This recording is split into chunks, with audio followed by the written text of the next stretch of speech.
eu sou a Fernanda Gutierrez, médica veterinária. Sejam muito bem-vindos a mais um episódio do DrogaVet Clinicast, o podcast da DrogaVet.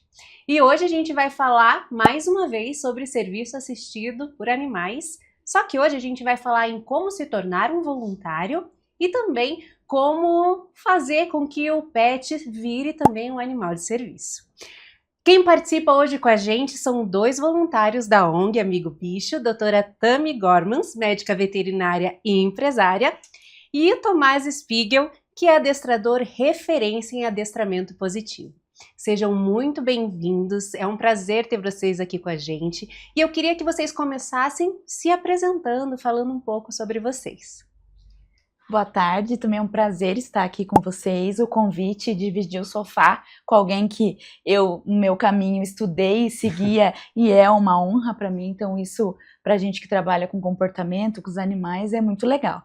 Então eu sou Tami Gormans, eu sou médica veterinária há 10 anos, eu sou formada e segui nesse caminho de comportamento e bem-estar animal. Tenho uma creche para cães e essa foguinho que acendeu no meu coração de comportamento foi através do projeto Amigo Bicho, onde eu me identifiquei com essa questão de trabalhar com eles, o bem-estar, e foi aí que começou e eu comecei a estudar sobre isso. Eu sou o Tomás, eu trabalho com treinamento há aproximadamente 30 anos, também é uma honra estar aqui com a Tami, também a estima é a mesma, também respeito muito o trabalho dela e a parte da rasgação de seda.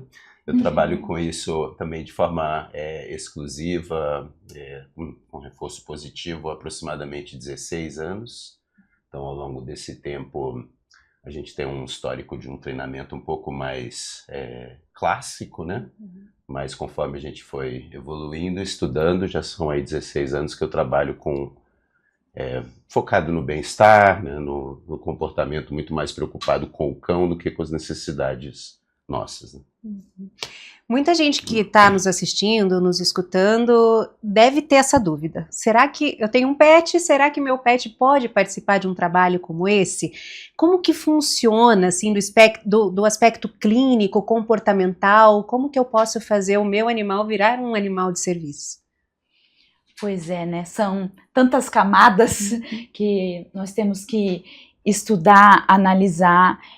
Primeiramente, a pessoa ela tem um pet, o pet, né? E ela acha que ele é dócil em casa, dócil com meus filhos, ele gosta do cachorro da minha mãe que vai lá. Mas quando nós tiramos desse contexto e levamos para outro contexto de outros cães, de hospitais, com vários cheiros, várias outras pessoas, aí esse contexto muda. Então é isso que a gente meio que quebra essa barreira e às vezes até desanima um pouco as pessoas, porque nossa, mas em casa ele é tão bonzinho. Aí chegou lá, aquele medo, aquela tremedeira, começou a latir para todo mundo. Então depende do contexto e como que ele vai reagir a essas diferentes situações que ele vai ser exposto, né? Não sei se... Exatamente, não, perfeito. Existem cães que já vão ter algumas características naturais que são próprias para esse tipo de trabalho, né? A gente pode aqui, sem antropomorfizar, né, mas pensar um pouquinho no humano. Então a gente tem humanos que são mais sociáveis, humanos que são mais introvertidos, humanos que vão ter mais habilidade para estar diante de muitos estímulos, muito barulho, muita informação, e outros que se sentem mais incomodados. E com os cães, a realidade deles também funciona de uma forma semelhante, né? Então você vai ter cães que vão nascer mais propensos a poderem fazer esse tipo de trabalho, e outros que vão ter mais dificuldade, e outros, inclusive, que não vai ser nem muito legais para eles, né? É muito importante que o cão goste de estar lá. Então tem cães que já vão gostar de tudo logo de início, e tem cães que vão, às vezes, precisar de alguma ajuda para que isso aconteça. E tem cães que não vai ser legal para eles, nem para a família deles, para fazer esse tipo de trabalho, né? Está muito relacionado a habilidades sociais e o gosto de estar, né, entre outros indivíduos, sejam eles humanos, e vai ter outros cães também, então precisa ter essas habilidades, né? Existe algum perfil ideal para os pets, né? Existe sim. Na verdade, um cão que ele a gente pensar assim, no mundo perfeito, né, estariam ali somente aqueles cães que já nascem com essa habilidade. Mas muitos outros cães podem ter o mesmo prazer em estar ali com um pouquinho de atenção, um pouquinho de cuidado, né, um pouquinho mais de dedicação da sua família. E acontece muito, né, Tami, de cães um pouquinho mais agitados, ou com um pouquinho mais dificuldade com outros cães, com treinamento, com os treinamentos que a gente faz e com a própria prática das visitas aos hospitais, eles podem desenvolver essa habilidade e se tornar plenos da mesma forma que aquele que já nasceu ali com suas habilidades. A raça do animal também influencia, a questão temperamental ali do temperamento também é um fator importante. E os sem raça definida, eles podem também entrar nesse trabalho?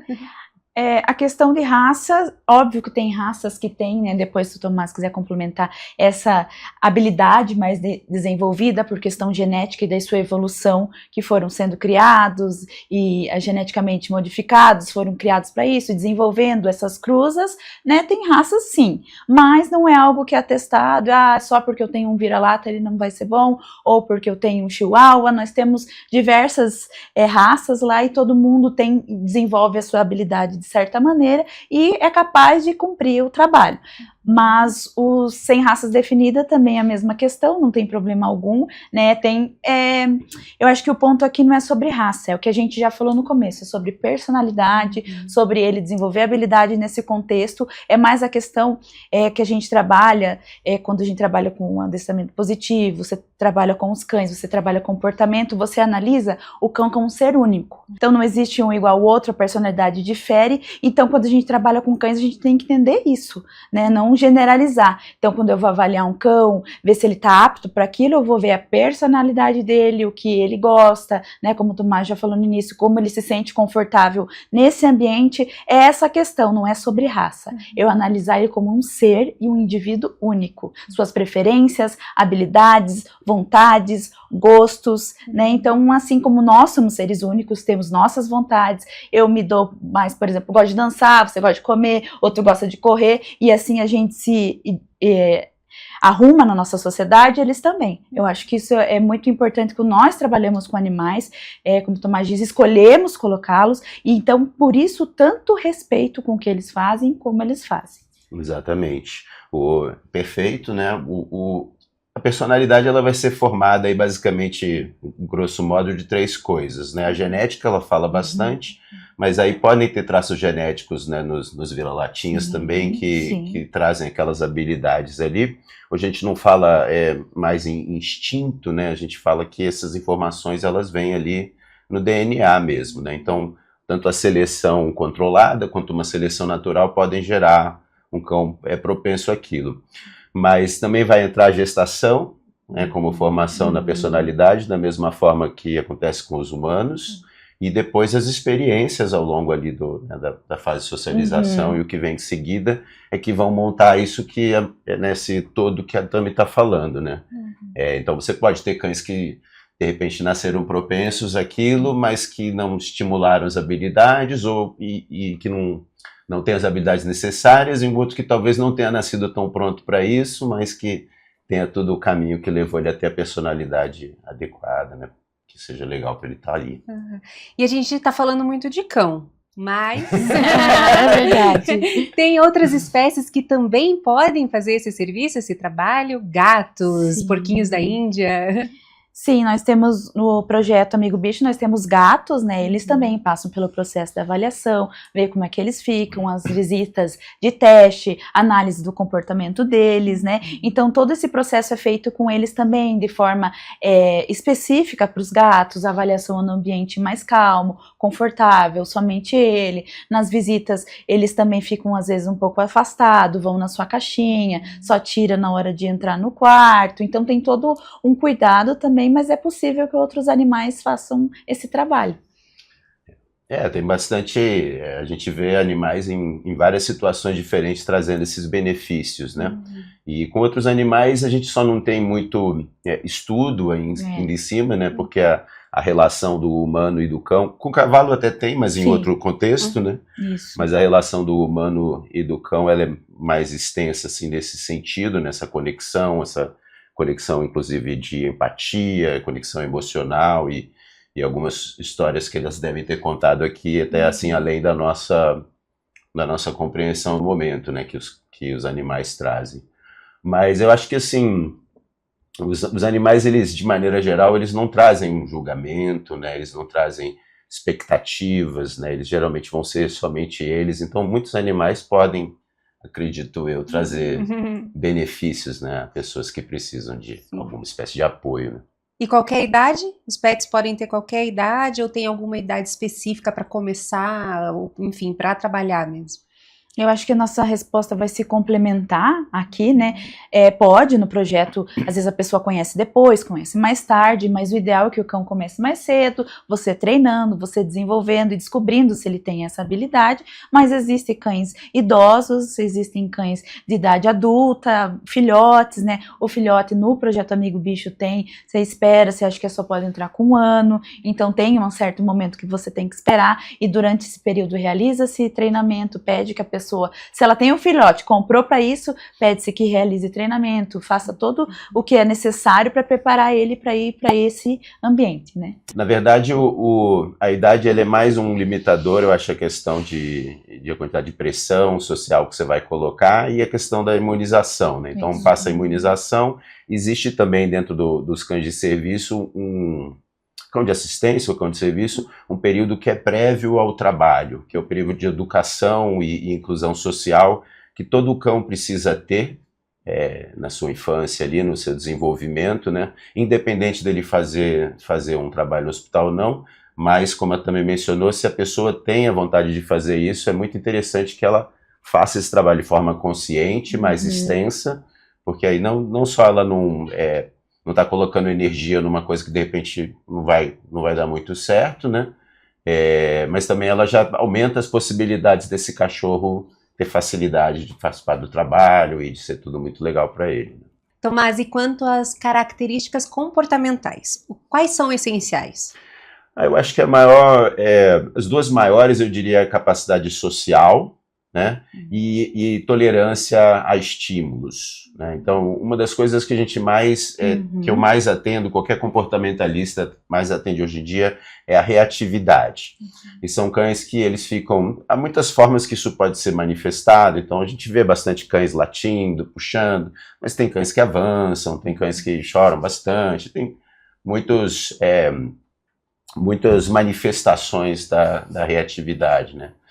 Em relação à tolerância, existem cães que são mais sensíveis a esses estímulos e eles vão ficar muito ansiosos e nervosos diante de muita gente, diante de carros, né? Então esse tipo de comportamento dificulta, embora tenha muitos cães, como eu mencionei, que podem ter a predisposição a serem assim, mas se a gente treina, se a gente educa, se a gente adapta, eles desenvolvem as habilidades para poder estar ali, né?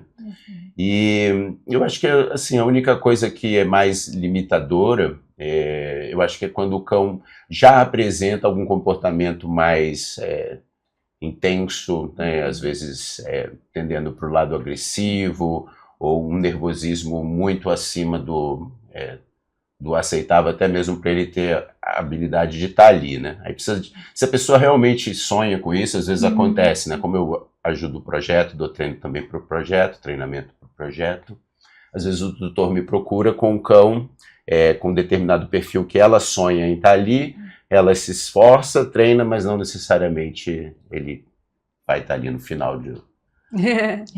Vale a pena tentar de qualquer maneira. Exatamente. Tem o lado agressivo e também tem os medrosos, né? Sim. Tem a questão do medo, né?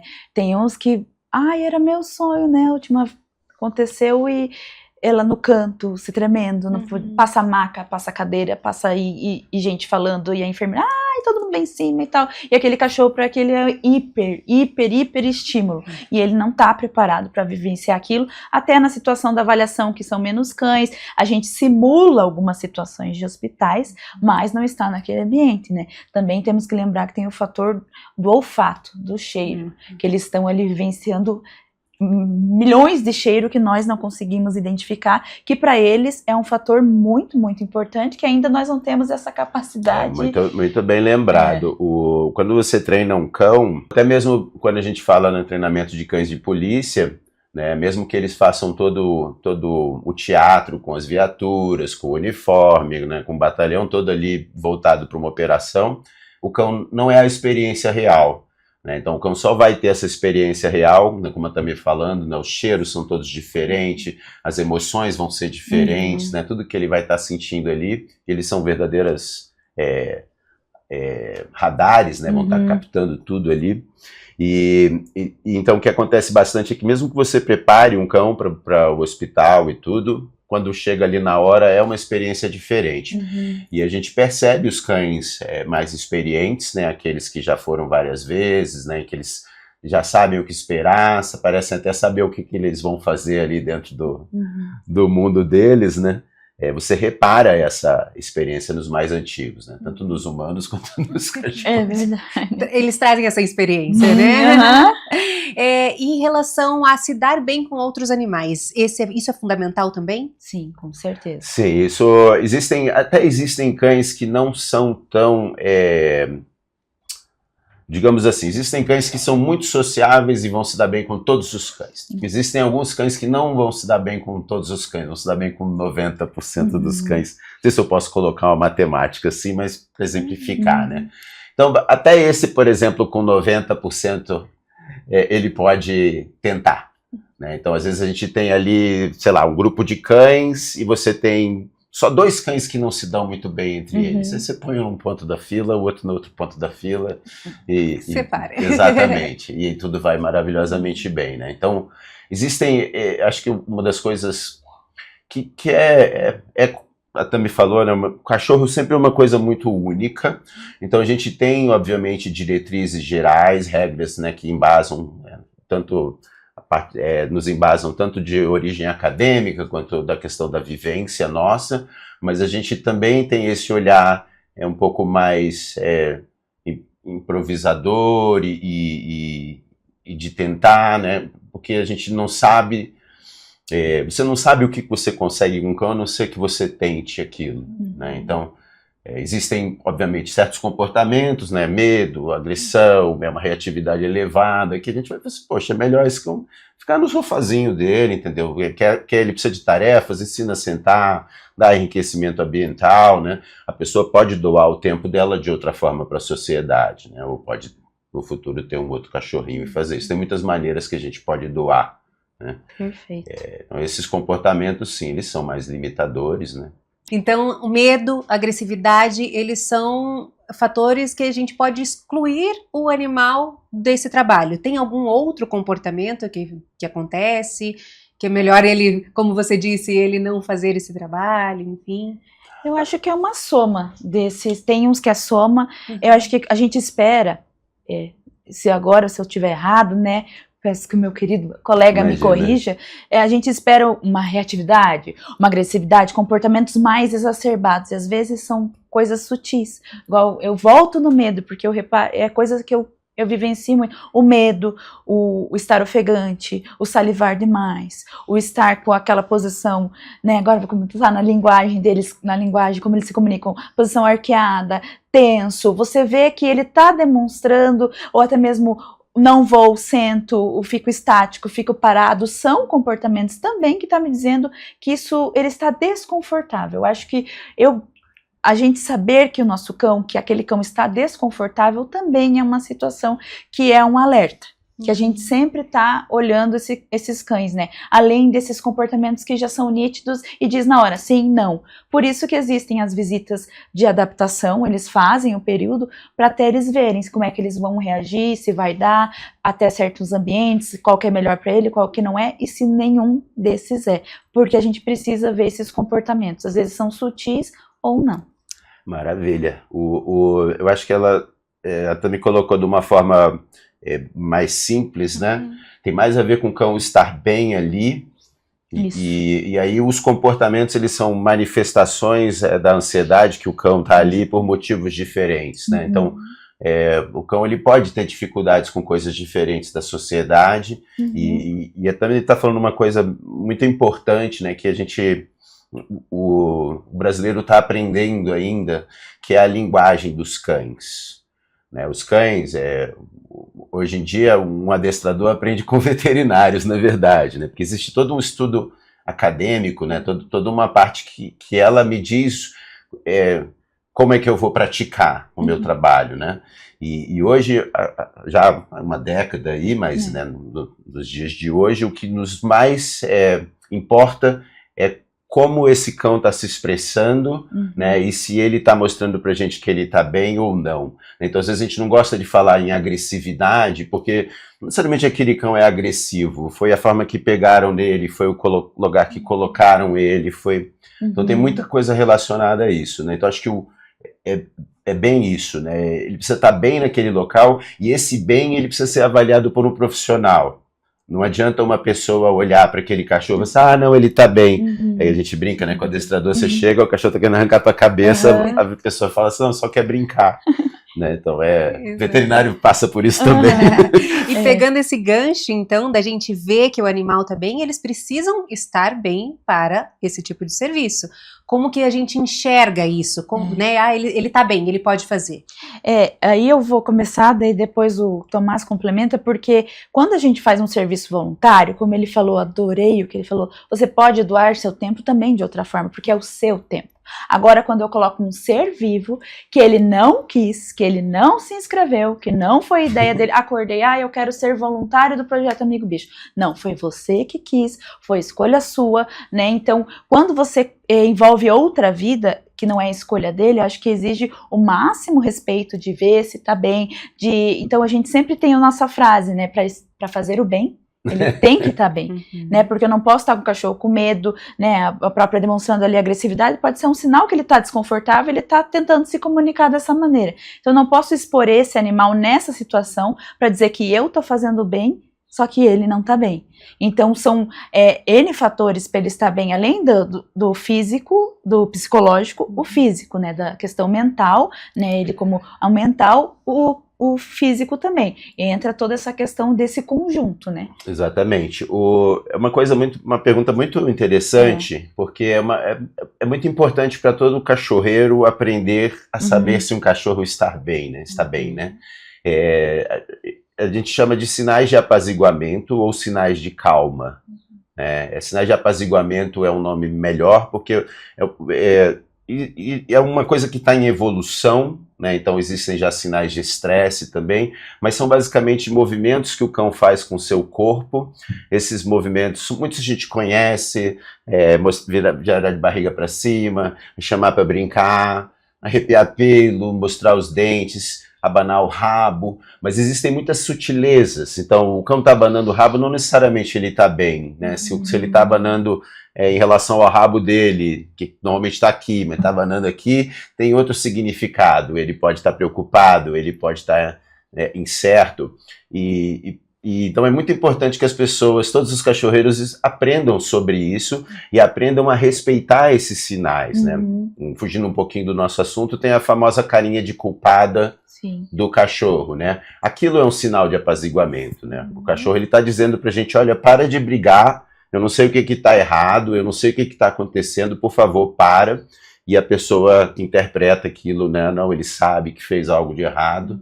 Então, a compreensão de que aquilo, na verdade, o cachorro pedindo para você parar e a pessoa acatar isso, ela é muito importante, né? Então, é bem legal que os tutores todos aprendam sobre os sinais de apaziguamento para entender melhor os seus cães. Exatamente. Facilita a vida de todos, né? De todos. Inclusive dos cães. Exatamente. Tami, você falou dos aspectos físicos também. É importante para realizar esse trabalho que o cão ou animal, enfim, seja castrado, vacinado, quais os aspectos? Sim, no Projeto Amigo Bicho, né, então o primeiro passo antes de nós avaliarmos tudo isso que a gente está falando aqui é a saúde, né, ele tem que vir com um atestado de saúde do seu médico veterinário, que está tudo bem, que ele não tem, né, alguma doença que seja preocupante ou, né, que causa ali alguma situação, ele tem que estar vacinado com vermífugos e precisa ser castrado. Então, todo esse cuidado no primeiro momento, na inscrição, no dia da avaliação, ele é preenchido junto na sua ficha e deixado registrado ali, e esse acompanhamento também é feito durante todo o período, todo o processo que ele está ali fazendo parte do voluntariado. Isso é acompanhado anualmente, né, semestralmente, com todos os cuidados necessários. E Tomás, eles necessariamente precisam ser adestrados? Precisam. É legal, adestrar, ele é um termo muito impreciso, né? Então, na verdade, o que a gente faz é educar, né? Nós educamos os cães. Então, eles precisam estar educados, eles precisam ter um nível de educação maior, ou pelo menos mais extenso do que aquele cão que não vai sair de casa, que não vai visitar. Ele precisa ser um cão que a pessoa, ou, né, voltando ao nosso assunto, que ele nasceu com essas habilidades, a pessoa não teve que fazer muito, mas eu nunca tive um assim. Todos os meus eu tive que educar bastante. Sim. Eu já tive muitos. Mas acontece, às vezes a gente, né, visita uma família ou sabe de histórias assim, mas essa não é a realidade. A realidade é que a gente precisa ajudar os cães a se adaptar no mundo que a gente vive. E como a também falou, se você espera que ele vai fazer ainda algo além disso, que nem é uma vontade dele, cabe a você fazer de tudo para ele adorar aquilo lá, né? Para você não colocar ele numa situação desagradável para ele, porque você quer fazer um bem para... Né? Se você quer fazer um bem, começa se preocupando com seu cachorrinho ali depois. Exatamente. Eu acho que a gente, te cortando, acho que a gente ensina eles aquelas situações, educa, né? Ele ensina como, porque tem aí os termos do adestramento, né? Você ensina o cão naquela situação, por exemplo, a ficar sozinho, né? Você ensina o cachorro a ficar sozinho, a dar. Então, ensino ele a como se comportar no hospital, exatamente, a guia, como andar, a hora que sentar, como que ele tem que chegar na pessoa. Então, essas questões que a gente educa nesse sentido, né? Exatamente. Então, assim, existe um treinamento, né? Então, você vai ensinar truquezinhos, vai ensinar a sentar, vai ensinar... que tem uma importância muito grande na educação dos cães, especialmente aqueles mais inteligentes. Mas, por exemplo, o sentar não é só um truque fofinho, né? Então, vamos imaginar aqui, um cão, ele vem ao mundo pedindo as coisas, pulando... tentando morder a boca ou lamber a boca. É assim que vem um filhote de canídeo ao mundo, né? Então, você ensinar esse cão a conseguir as coisas sentando, né? Você dá a chance dele pedir as coisas de uma maneira que inclui ele na sociedade com muito mais facilidade.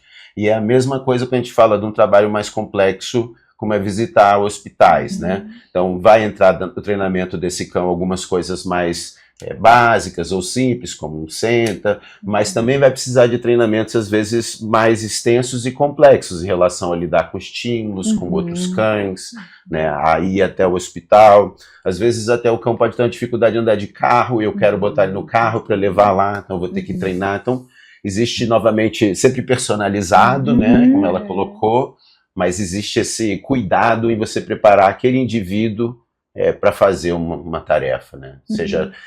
Seja na parte geral da presença dele na sociedade, quanto na parte específica do trabalho que ele vai realizar ali. E dentro dos hospitais ou das instituições, quais são os comandos básicos além do senta? Tem alguns outros? Então, geralmente o que mais vão ensinar os cães é a posição deles. Então, geralmente existem posições a serem tomadas na entrada do hospital, nos corredores, existem a maneira com que é feita a entrada no quarto, né? Então, do mesmo jeito que a gente ensina um cão a sentar, a deitar, que faz parte do treinamento desses cães, mas faz parte mais como um preparo geral do que uma necessidade específica para o cenário, né? Então, é como eu estudar muitas coisas e me tornar mais habilidoso para lidar com as coisas em geral, e aí aprender uma tarefa específica, que aí são... como o exemplo da polícia que eu dei, né? Você vai criar esses cenários semelhantes a um hospital, uma visita, e você vai treinar com os cães para que eles estejam acostumados a fazer todas essas etapas, desde a chegada, a passagem de coisas no corredor, A espera para entrar nos quartos, a entrada nos quartos, como se portar nos quartos, isso é praticado também, muitas vezes vai ser treinado com petisquinho, com o mesmo jeito que a gente vai ensinar outras coisas para os cães. Lidar com barulho também, com a movimentação, essencial, né? Essencial, muito bem lembrado. No último treinamento nós fingimos que estavam arrastando maca e coisas assim para os cães novatos, especialmente, já irem se habituando com o que eles iriam ver em breve. E além de ensinar, né, por exemplo, o Tomás vai lá dar aula, ele ensina, a pessoa tem que estar disposta a fazer esse treinamento e criar esse vínculo, né? É muito importante o tutor ter esse vínculo com o seu próprio cão, para que haja esse vínculo de confiança, de entendimento, né? De ele entender o porquê que ele está fazendo aquilo, porque ele está esperando, né? Então, o que eu vim fazer aqui? Qual que é esse contexto, né? Por que eu estou aqui? Então, nesse contexto tem que sentar, tenho que deitar. Então, essa confiança vem do tutor. Se, ele aprende, até foi capaz, o Tomás pega o cachorro, ele ensina. Mas quando vai para o tutor, se ele não tem essa capacidade, daí a visita, ela consegue não fluir. Porque quem vai ter que sentar para tirar uma foto que eles pedem, o tutor, ou senta para chegar próximo de alguém na maca, na cama. Então, tudo essa habilidade que a própria pessoa vai ter que desenvolver. Muito bem lembrado. São duplas. Né? O treinador moderno, eu posso ser até que eu vá trabalhar cães para certas coisas, mas o treinador moderno, ele ensina o humano, né? Então, na verdade, a equipe, o que eles fazem ali com a equipe, o que a gente acaba fazendo nos treinamentos juntos, é preparar essa dupla. Eu posso até mostrar um exercício, se o cachorro quer fazer comigo, né? Então se o cachorro quiser fazer comigo, eu posso mostrar, mas quem tem que praticar é o tutor, porque essa dupla que vai estar lá, eles têm que estar se comunicando bem, e essa comunicação ela é praticada, né? Então não é só chega assim no dia e vai fazer, né? Isso é uma coisa que você pratica com o seu cão, cumplicidade, comunicação, parceria. É muito importante, muito bem lembrado, muito importante isso. Tami, quais os principais cuidados para a gente garantir a segurança do paciente e do animal também? Olha, na visita, os principais cuidados, acho que, assim, no contexto hospital, essa é a base do treinamento, né, essa comunicação e essa dupla tá bem alinhada, né, tá bem posicionada, porque ele é o tutor, ele é a pessoa que vai estar conduzindo, ele é o condutor, então ele que tem que estar atento, ele tem que estar a todo momento olhando esse cão, sem distrações, né, quando a gente tá com o cachorro, a gente realmente tá com o cão ali, não fica distraído, conversando, porque para passar uma maca, acontecer um susto, acontece muito da gente ir na hora dos lanches, a última visita roubou um pão, acontece porque tá na altura deles, né, então que você, que lindinho, que você olhou, ele tava com o pão. Já era. E daí pra tirar o pão da boca, o Batista, que ele gosta de carregar as coisas na boca, lembra? Daí o Batista foi lá e catou o pão. Entrei no quarto, ela lutando com o pão e com o Batista. Mas é que essa questão que às vezes um segundo acontece algo que a gente não tava esperando, mas às vezes é algo engraçado, às vezes um acesso, daí a gente tem que tomar cuidado. Então é muito a questão da nossa postura, né? Então a gente trabalha realmente a dupla. Tanto a pessoa tem treinamento, como o cão. A gente tá falando cão, porque ele é o nosso foco aqui. Mas, quando é o tutor, ele também tem todo esse treinamento, todo esse cuidado, e existe uma postura e um perfil para a pessoa também estar trabalhando ali. Então, começa na verdade, eu tenho ensino, né, tem uma aula que a gente dá para eles, no banho. Quando você vai dar banho, o lugar que você leva para dar banho, como ele toma banho, né? Porque eles têm que tomar banho. Então a visita já começou ali, não começou na porta, começou em casa, como ele estava em casa, se ele estava estressado, se está muito quente, como que ele anda no carro. Tem cachorro que não gosta de andar no carro, tem cachorro que se estressa com o calor, tem medo de chuva, e se for uma visita no dia de chuva. Então, olha quantos cuidados a gente tem que tomar para chegar ali e conseguir fazer a visita deles com segurança, oferecer, né, esse serviço e que eles estejam bem também. Você falou do banho, eles têm que tomar banho para fazer visita. Tem que tomar banho, eles têm que tomar banho, eles têm que fazer essa higienização. Sim. E também antes de entrar no hospital, né, com o patrocínio da Drogavet, nós passamos um lencinho de clorexidina em todas as patinhas, né, mas é feita essa higienização também, né, ali entrou da porta do hospital, a gente já passa o lencinho e tem esse cuidado todo, e não pode ter nenhuma... Se ele tá com uma ferida, algum problema, ou tá doentinho, não tá legal, o animal não vai, até que ele esteja 100% de saúde também. E o manejo antes e depois visita, como que funciona? Você já falou da higienização, mas tem alguma coisa mais?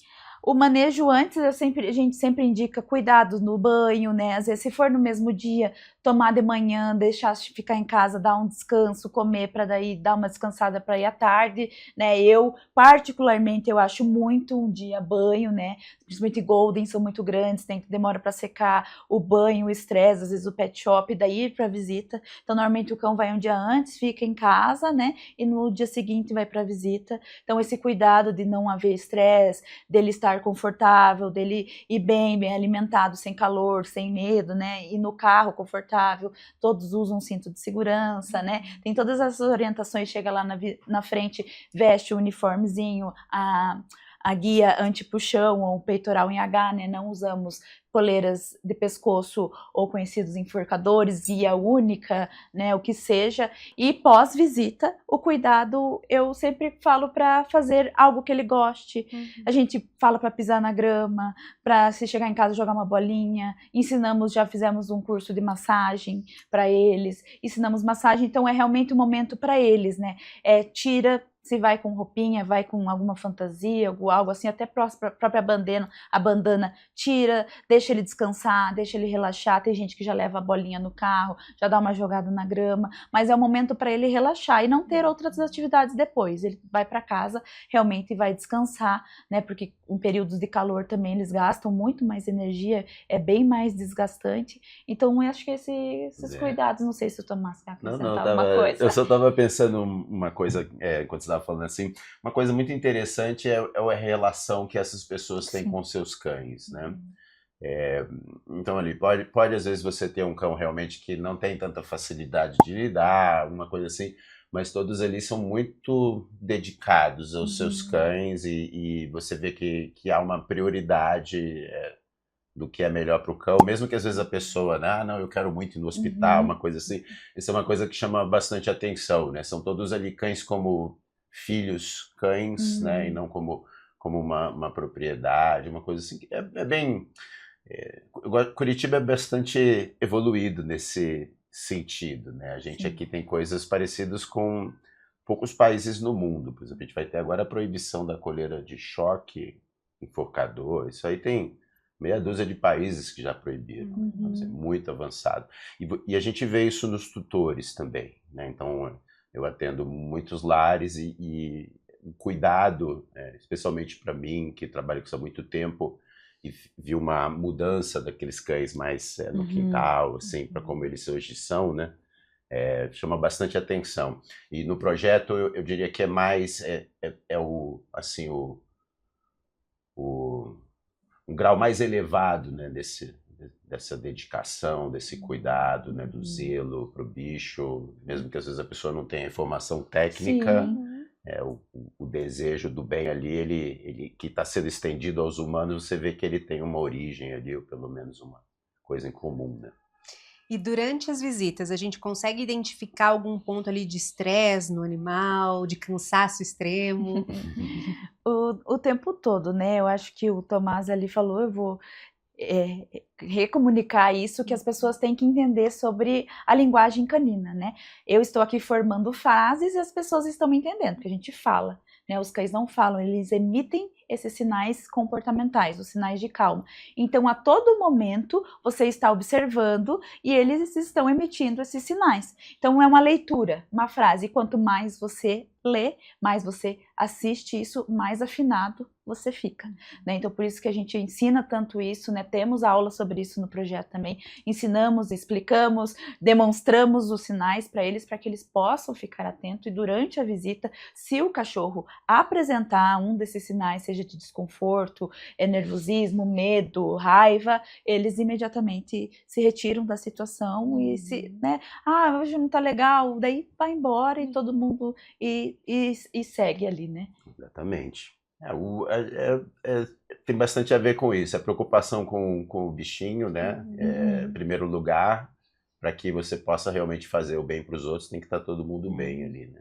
E acontece, né? Um cheiro, um quarto, algo que a gente não está no alcance, né? Um dia diferente. Um dia né? diferente, às vezes tem só questão de quarto, né? Tem muito de senta para entrar e não vai na porta, já aconteceu. Trava. Antigamente, né, sem o nosso conhecimento, se puxava, a gente levava sem o animal querer. Agora, ele não quer entrar nesse quarto, tudo bem, a gente segue e às vezes ele entra no próximo. E tudo bem, às vezes um cheiro, um ambiente, uma luz, um barulho, ou algo que a gente não está ali absorvendo como eles, então há esse respeito, porque não somos seres iguais, a gente também não humaniza, né, não tá essa antropoformização para eles. Humanização também é preciso. Mas tá tão legal aqui, olha, por que ele não quis? Mas né, a gente não tá no contexto que ele visualizou. Ou é o sinal de desconforto mesmo, não tá legal, cansou muito rápido, dias de calor, elas só avisam a coordenadora e eu vou embora antes, tô me retirando porque eu percebi que o cãozinho não tá legal. Então, nós, com todo esse estudo, essa dedicação, as pessoas já começaram a ter essa atitude e é muito louvável, porque daí há o respeito pelo animal que está fazendo aquele serviço, né? Isso mesmo. Existe algum tempo ideal de atuação? É semanal? Como é que funciona, assim? Até o tempo do dia, né? Sim. Quanto tempo, mais ou menos? O projeto em si faz uma visita por semana, né? Tem dias, por exemplo, tem quarta-feira, sempre na quarta-feira, que tem 2 visitas no mesmo dia. Mas se divide os cães e vai números diferentes para cada lugar. Mas é sempre de 1 hora, visita no máximo, né? Se não tô eu, tá outra pessoa, a gente sempre tá controlando, porque realmente quando ultrapassa desse tempo limite, eu percebo que fica extremamente cansativo, que sobrecarrega, né? Ou a visita com poucos cães, eles têm que fazer, às vezes, o dobro ou o triplo do trabalho, então a gente fica bem mais em cima. A gente já fez um hospital com 3 cães, e foi bem pesado, então quando a gente sentiu que eles já estavam extremamente no seu limite ali, lendo esses sinais, a gente encerra a visita, mas o ideal é 1 hora. 1 hora, uma vez por semana. Do projeto Essa assim. parte ela que é a autoridade. É o que a gente... se foi, por exemplo, tem na quarta e daí vai ter uma visita no sábado. Então, se esse animal foi na quarta, se ele deu tempo de descansar, pode ir no sábado. Às vezes, quarta e quinta. Aí ele não vai, a gente não indica ir 2 dias seguidos na visita. Tem pessoas que têm mais de um cão, daí eles fazem o revezamento de equipe. Sim. E como que é o processo para o pet entrar nesse voluntariado? Eu vou começar, daí o Tomás vai complementar. A pessoa se inscreve, né? Ela tem todo um processo, tem uma ficha, ela tem que ter disponibilidade de um certo dia, tempo e hora, né? Para preencher essas vagas, seja para ir numa visita noturna, uma visita diurna, né? E o cão também tem que preencher certas características. Depois desse processo é selecionado, né? Esses cães, eles vão fazendo uma avaliação, onde a gente simula, primeiramente, rapidamente, para ver o arrastar da cadeira, para simular um barulho, toques muito, pegar rápido, pegar na cabeça, pegar no rabo, pegar na patinha, para ver como é que ele vai reagir. Colocar brilhinhos, porque são coisas que vai fazendo na visita. Escovar, né, ou sentar, ou chegar brusco, né. Então a gente vai fazendo esses testes. Ele passado nessa avaliação, né, ele e o tutor passado na avaliação, eles vão para primeiras visitas de adaptação. Não tem um número, às vezes eles precisam de uma visita para se adaptar, 2, 3. O que a gente sugere é que vá em vários lugares, porque em questão de personalidade, tem cães que não se adaptam em alguns lugares e outros. Temos escolas, às vezes temos asilos, e tem cães que preferem hospitais. Temos hospitais extremamente agitados e hospitais mais calmos, então o tutor vai ter que ir percebendo, a gente ajuda juntamente escolhendo esse local.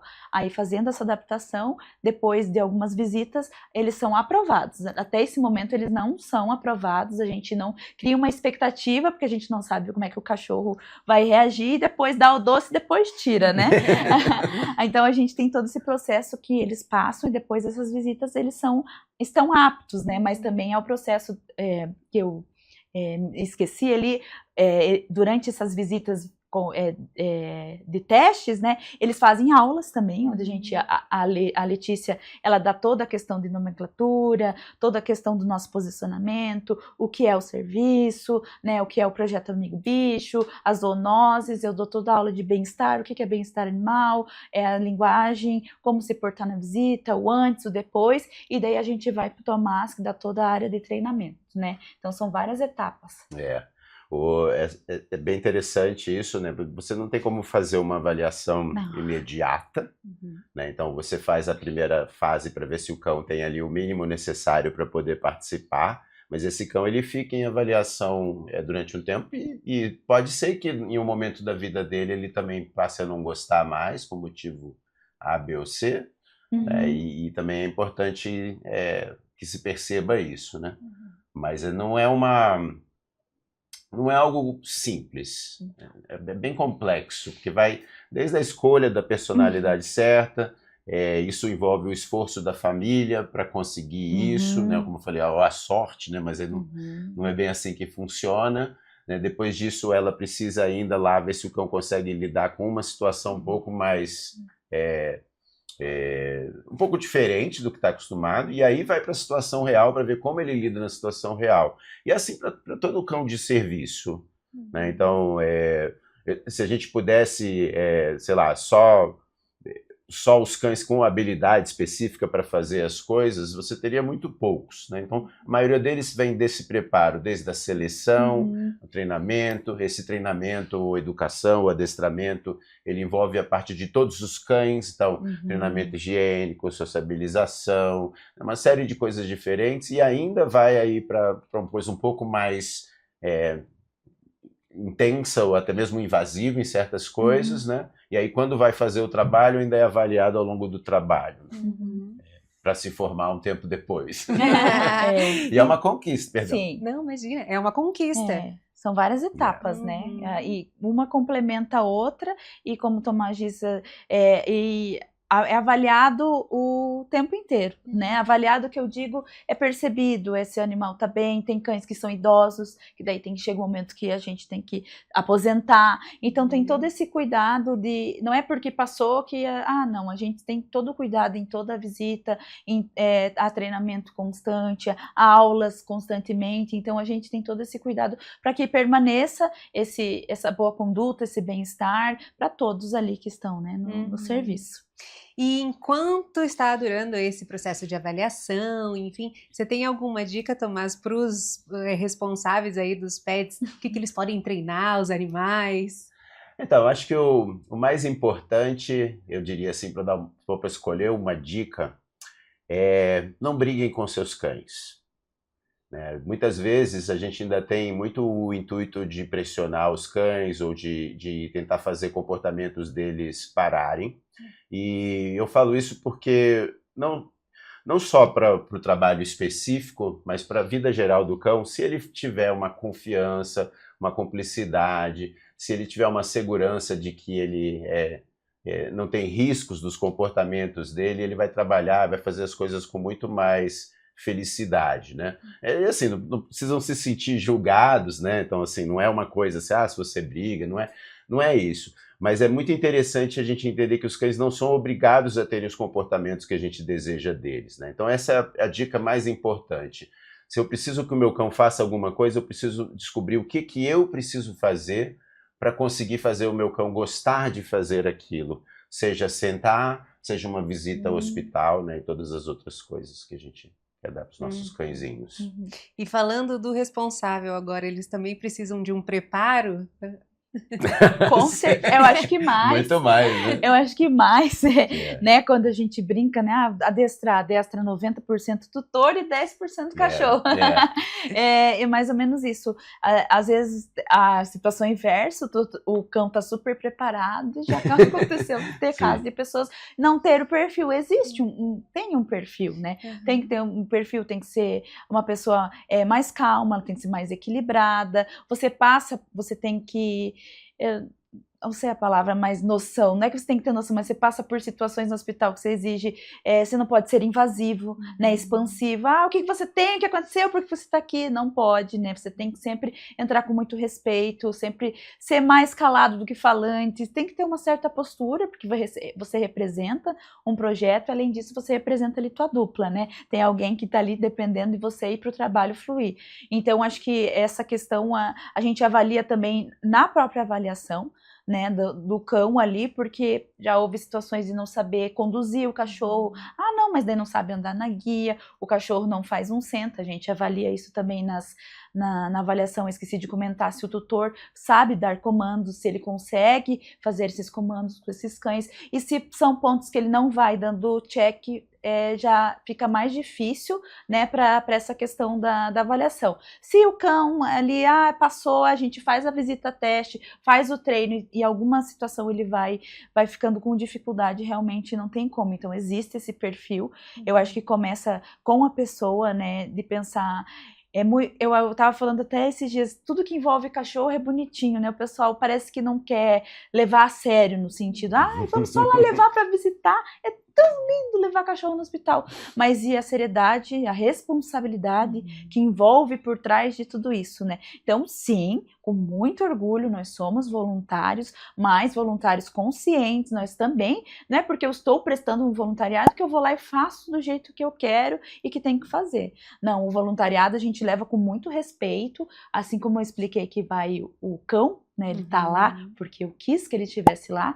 Então, além disso, na minha postura, eu escolho fazer diferente e entender a seriedade daquele trabalho. Eu acho que é isso que a gente procura, pessoas que levem isso a sério. A visita é quarta-feira, 3 horas. Eu me comprometi, eu vou treinar, meu cachorro vai estar lá, limpinho, educado. Então, esse comprometimento, eu acho que seria algo que a gente procura, assim, nas pessoas, porque o voluntariado precisa disso. Você abre um tempo, abre mão, você está colocando o seu cão ali. Então, acho que essa responsabilidade, né?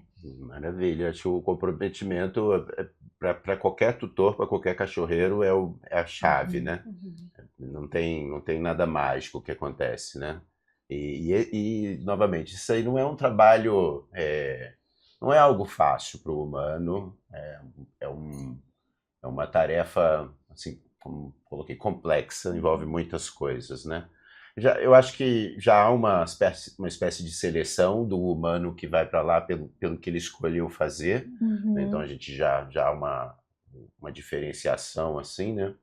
Mas ainda assim existem mais coisas que ela vai precisar fazer para realizar esse sonho, essa vontade, né? Então é realmente comprometimento, persistência, assim, quem lida com cachorro, eu gosto de dizer que a gente não tem um dom especial, né? O que eu tenho, eu acho que qualquer outro cachorreiro tem, que é o amor pelo bichinho, né? O que me faz ter a habilidade, o que faz a Tâmia ter a habilidade ali, você ter a sua habilidade, é o estudo, é a prática. Isso muitos podem conseguir, né? Então é basicamente isso. A pessoa se esforçar, ela vai aprender sobre a linguagem do seu cão, vai conhecer o seu cão melhor, às vezes até do que um profissional, se ela tiver essa noção técnica, né? E fazer o trabalho dela, fazer o que ela tem que fazer para chegar lá. Tem algum treinamento específico para o responsável? Então, tem a socialização toda, inclusão social toda, que não é simples, né? E aí eu diria alguns truquezinhos básicos para se fazer em casa, né? Então, o senta é um exemplo, vi quando chama, tem muita coisa no YouTube que você acha, né? Ensinando truquezinhos.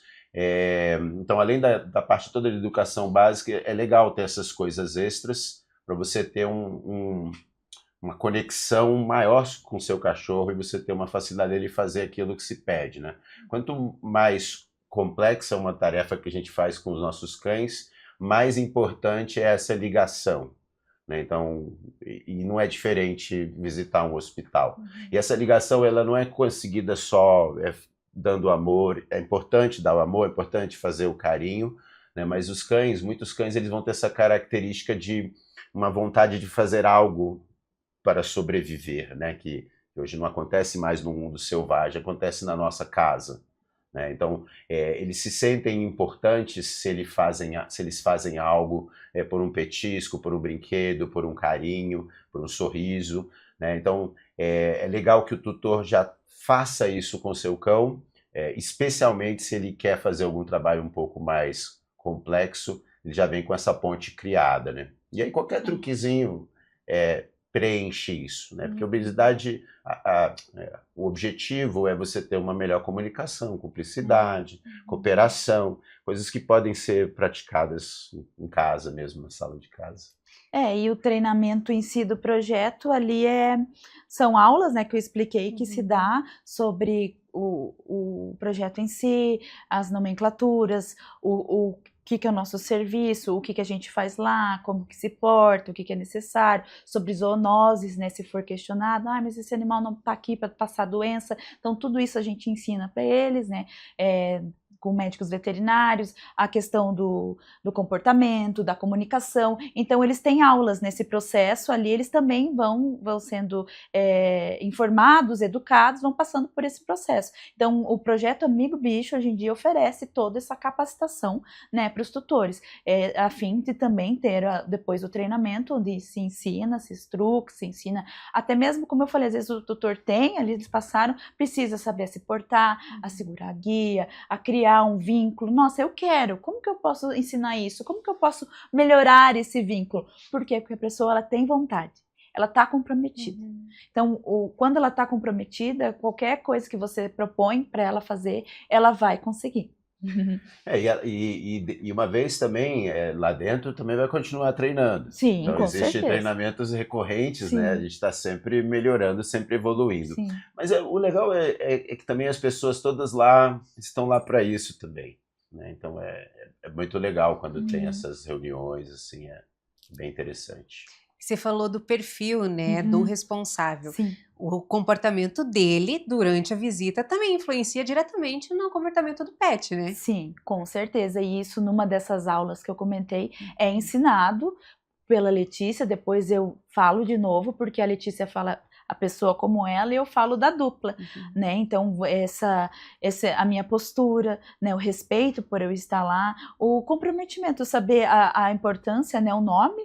Porque tudo que a gente faz, seja quando você trabalha em uma empresa, você está levando o nome da empresa, né? Quando você está fazendo voluntariado ali, fazendo um projeto, você está levando na estampa o projeto Amigo Bicho. Então, se acontece algo, não é você, vai ser o projeto inteiro. Então, toda essa questão, a gente leva muito essa responsabilidade para eles do perfil, né? De como se portar na visita, de como entrar no hospital, até mesmo quando fala, como fala, né? Evitar conversas. A gente tem várias regrinhas que a gente tem que seguir, evitar conversa paralela, evitar celular, o tipo de foto que se posta, né? Não podemos ficar mostrando o rosto, imagens, não temos autorização. Então, a gente não, se vai uma pessoa na visita, só vai para tirar foto, porque o tutor tá com o cão.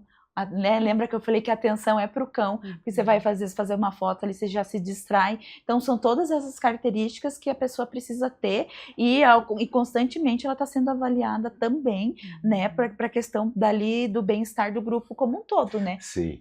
E o comportamento da pessoa também influencia de outras maneiras, né? Então, também mencionou a questão da postura, né? Então, muitas vezes a gente acha que nossa comunicação com os cães, ela tá do que a gente fala, né? E, na verdade, todo o nosso corpo e até mesmo os químicos que nós estamos ali exalando, elas vão estar informando aos cães, né? E assim, a gente acaba ali tendo pessoas num grau de ansiedade mais baixa, de maneira geral, mas ainda assim a gente vê o reflexo da ansiedade das pessoas um pouco mais ansiosas nos seus cães, um pouco mais ansiosos, né? Isso é normal. Geralmente quando você tem cães ansiosos, você vai ter famílias ansiosas também, seja porque o cão causou isso ou porque a família causou o cão. E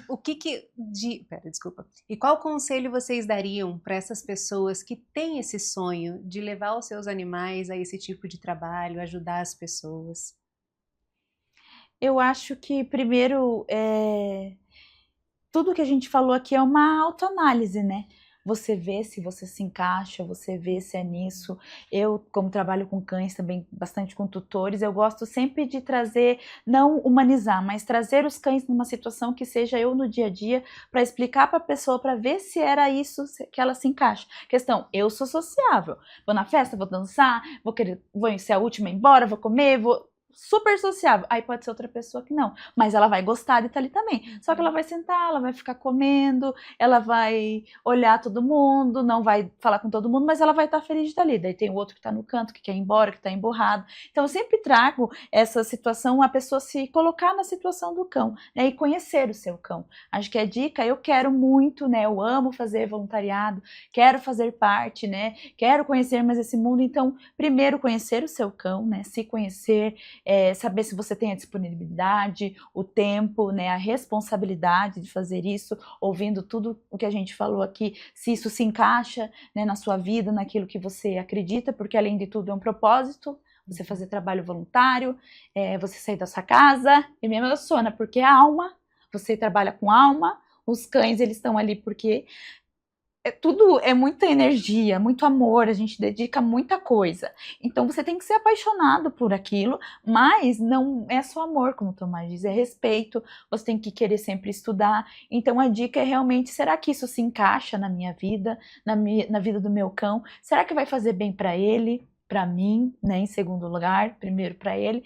E se, não, já vi que meu cão não dá, mas eu amo ser voluntário, eu quero ser voluntário. Então você pode ser voluntário sem cão também, né? Como o Tomás disse, você pode doar seu tempo de outra forma para outras coisas, mas também pode ser no Amigo Bicho, temos várias pessoas voluntários sem cão, que ajuda entrando no quarto, perguntando o que pode fazer, tirar uma foto, ajudar com a pessoa que está com cão, ser segura para ela fazer alguma coisa. Então é importante tanto quanto, mas acho que a pessoa que tem um sonho, ela tem que analisar e ver se realmente é isso que ela quer, se encaixa e se ela está disposta a cumprir todos os sacrifícios, as coisas que tem que ser feitas para você ser um voluntário, você e seu cãozinho.